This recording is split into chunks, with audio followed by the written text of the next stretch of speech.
Kanu shouldn't be in detention. Justice Nyako carrying out Buhari's instruction. Powerful, Ejimako said. This was as the judge rejected the application filed by Kanu's lead counsel, Fayin Ejiofor, that the agitator be transferred from DSS custody. The judge in charge of the Abuja Federal High Court, Justice Binta Nyako, has been accused of carrying out President Muhammadu Buhari's instruction. The allegation was made after Nyako sent pro-Biafran agitator Nnamdi back to the Department of State Service DSS custody despite his application to be moved to the Correctional Center in Kuje. This was as a judge rejected the application filed by Kanu's lead counsel, Ifeanyi Ejiofor, that the agitator be transferred from DSS custody. Justice Nyako's Thursday rejection made it the second time Kanu's move to be transferred to Kuje Correctional Center failed. Her latest ruling is coming a few months after Daily Post had reported that the Nigerian intelligence community frowned against the demand to move Kanu to Kuje prison from DSS custody. The intelligence community had warned that the motive to transfer Kanu may not be unconnected to a plan jailbreak by the indigenous people of Biafra, IPOB, and its militant wing, Eastern Security Network. An officer has said a grand plan of massive attack on Kuje prison had been uncovered. The officer had said Kuje prison may not be to withstand a coordinated intrusion. However, IPOB frowned at the decision of the judge to reject the application seeking Kanu's transfer to Kuje prison.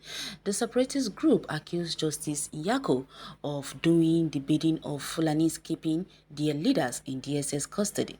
IPOB spokesperson Imam Powerful stressed that the ruling was a foul play. He said with the ruling, there are suspicions that Kanu may not get the justice he deserves under Justice Nyako. Powerful maintained that the judge's decision was against fundamental human rights of the group leader. Speaking with Daily Post, Powerful said it is a foul play by the Fulani. Judge Binta Nyako is perfecting Fulani bidding to jail Nnamdi Kanu, but that cannot happen. This is the second time our team of lawyers have demanded that Kanu be transferred to Kuje prison, but this woman rejected the demand. It's foul play, and we don't think that Binta and Nyako will deliver justice to our leader, Nnamdi Kanu. We are letting the world know that Kanu committed no crime by demanding freedom from his people. Boko Haram bandits, Fulani, murderous herdsmen are doing what they feel will be good for their people, and we don't know why Binta and Nyako refused to transfer our great leader to prison. This is purely against his fundamental human rights. On his part, Aloy Ejimako, Special Counsel to Kanu, lamented the handling of Kanu's case by the Nigerian government. Ejimako lamented that the Nigerian government preferred to have Kanu locked up while bandits, armed Fulani herdsmen, and terrorists are ravaging the country. He said transferring Kanu from DSS custody to Kuje Correctional Center should not be the issue, but granting him freedom. Ejimako told the Daily Post the judge cited security consideration as a reason for rejecting the application. She said security situation would not warrant Kanu to be transferred from DSS to Kuje prison. As a lawyer, such agitations are almost never refused, but in my time as Kanu's counsel, I have witnessed a certain trajectory of government's policies towards suppressing political opinion leaders. But Kanu's case is almost always treated differently from every other Nigerians. He should be in detention but was renditioned. He shouldn't have been arrested. If you ask me, he shouldn't be switching places with the terrorists, herdsmen, militants, and bandits ravaging northern Nigeria and the southern part of the country. Kanu should be set free. So when we look at the issues that and leave them aside to start overflogging issues of transferring him from administrative detention to correctional facility, then it's an act of chasing shadows. Even in 2016, Kanu shouldn't have been arrested, and in my opinion, as a lawyer, those breaching the law of the nation to the extent of being arrested, tried in court, convicted, sentenced, and imprisoned are those that are left to roam freely.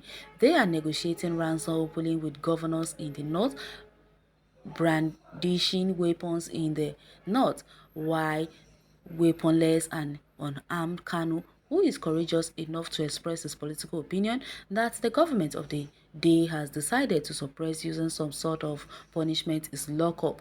This is the issue and part of the agitation in the southern part of the country. Now it is no longer southeast, south, but we are all talking about southwest. Where is this going to stop, or when is it going to stop?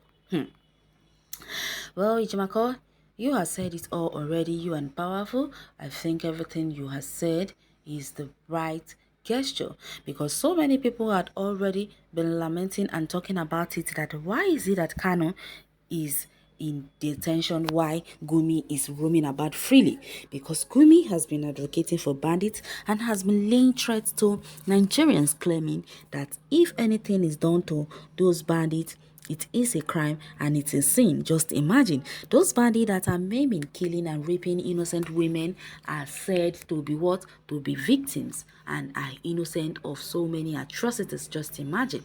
And can only an agitator is being in prison all this while suffering for something he didn't even do. Just imagine how they are using someone's life to play politics. This Nigerian government, they are really something else. They can put any allegation on anybody at any given time that they want. So I think what Powerful and Ejimako have just said is correct. Nnamdi Kanu is not the one who is supposed to be where he is, because Nnamdi Kanu has not committed any crime. And when Nnamdi Kanu was being arrested or was being kidnapped or extradited to Nigeria, or should I say was kidnapped to Nigeria, was there any weapon found on him? No. Instead, he was even kidnapped like and treated like a common criminal, and he's just an ordinary agitator. He is only agitating for his people's freedom and only asking for them to be treated with fairness and equity, and it's something that this government are failing to understand, because they just want to be the type they just want to be the a tyrant that they are. Just imagine them treating someone as if the person is a nobody, or the person don't deserve to be where he is. Just imagine them treating kind of like an animal while he has done nothing. Gumi has been roaming freely, doing whatever he wants to do for no just cause or reason. And just imagine how Kanu is being treated like someone who had offended them before. Well, you can go to the comment section and share your take on this article. Thanks for listening.